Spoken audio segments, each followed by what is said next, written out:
Shrimad home remedies में आपका स्वागत है। और हम आपको बताएंगे कि अर्जुन की पत्नी ने आखिर भगवान श्री कृष्ण के लिए करवा चौथ का व्रत क्यों किया था। औरतें करवा चौथ का जो व्रत है वो अपने पति की उम्र के लिए रख सकती है या करती है। करवा चौथ को सुहागन का व्रत बताया गया है। वैसे इस त्यौहार की शुरुआत कहाँ से शुरू हुई इसका सही प्रमाण तो मौजूद नहीं है, किंतु अलग अलग पौराणिक बातों में विभिन्न तरह की बातें बताई गई हैं। आज हम आपको एक ऐसी कहानी बताने जा रहे हैं, ऐसी बात बताने जा रहे हैं जहां अर्जुन की पति द्रौपदी ने श्री कृष्ण के लिए करवा चौथ का व्रत किया था। यह सबसे जरूरी बात यह है कि इस व्रत का अर्जुन को पता ही नहीं था। तो ऐसे में सवाल उठता है कि आखिर द्रौपदी ने श्री कृष्ण के लिए करवा चौथ का व्रत क्यों किया था। तो चलिए हम आपको उस कहानी का सच बताते हैं, क्योंकि द्रौपदी का करवा चौथ का व्रत इतिहास में दर्ज हो चुका है और दर्ज हो गया था। कहानी काफी पुरानी है, जो बताती है कि किसी एक राज्य में एक ब्राह्मण रहता था। उसके 7 पुत्र थे और एक पुत्री थी जिसका नाम करवा था। करवा सभी की बहुत लाडली थी।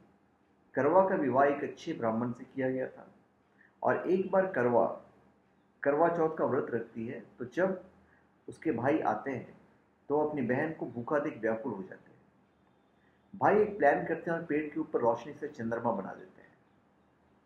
बहन को जब चंद्रमा की खबर मिलती है तो पूजा करके व्रत खोल देती है, लेकिन जैसे ही भोजन करती है उसको उसके पति की मृत्यु की खबर मिल जाती है। अब करवा दुखी हो जाती है और इसको और इसकी भाभी सबको सच बताती है उसको कि देखो ऐसा ऐसा हुआ था। उसके बाद करवा पूरे 1 साल तक अपने पति की लाश के पर बैठ के तपस्या करती है।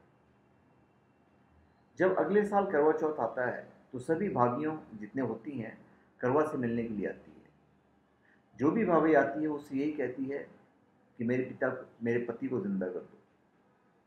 तब करवा को एक भाई बताती है कि सबसे छोटी भाभी ही तेरे पति को जिंदा कर सकती है, वो आए तो उनको पकड़ लेना। करवा ऐसा ही करती है और बड़े यत्न से उसका पति सही हो पाता है और जिंदा हो जाता है।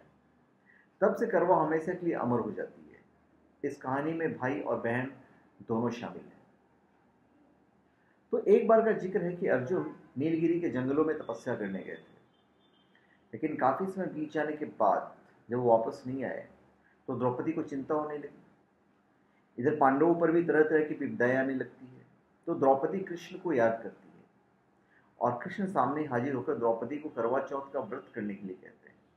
साथ ही बताते हैं कि बहन अपने भाई की सलामती के लिए भी करवा चौथ कर सकती है। तब द्रौपदी ने भगवान कृष्ण के लिए भी करवा चौथ का व्रत रखा ताकि वह भी सुरक्षित रहें। ज्ञात है कि कृष्ण को द्रौपदी अपना भाई मानती थी। जैसे ही द्रौपदी का व्रत आधा होता है तो अर्जुन वापस आ जाते हैं। इस प्रकार से द्रौपदी का व्रत पूरा हो जाता है। तो इस प्रकार से करवा चौथ का महत्व हमारे शास्त्रों में बताया गया है। महाभारत से पूर्व भी करवा चौथ था, यह बात भी इस कहानी से सिद्ध होती है। इसलिए हर सुहागन को अपने पति की लंबी आयु के लिए करवा चौथ रखना चाहिए। तो धन्यवाद। आप हमारे चैनल पे सब्सक्राइब करें और अपने कमेंट दीजिए। धन्यवाद।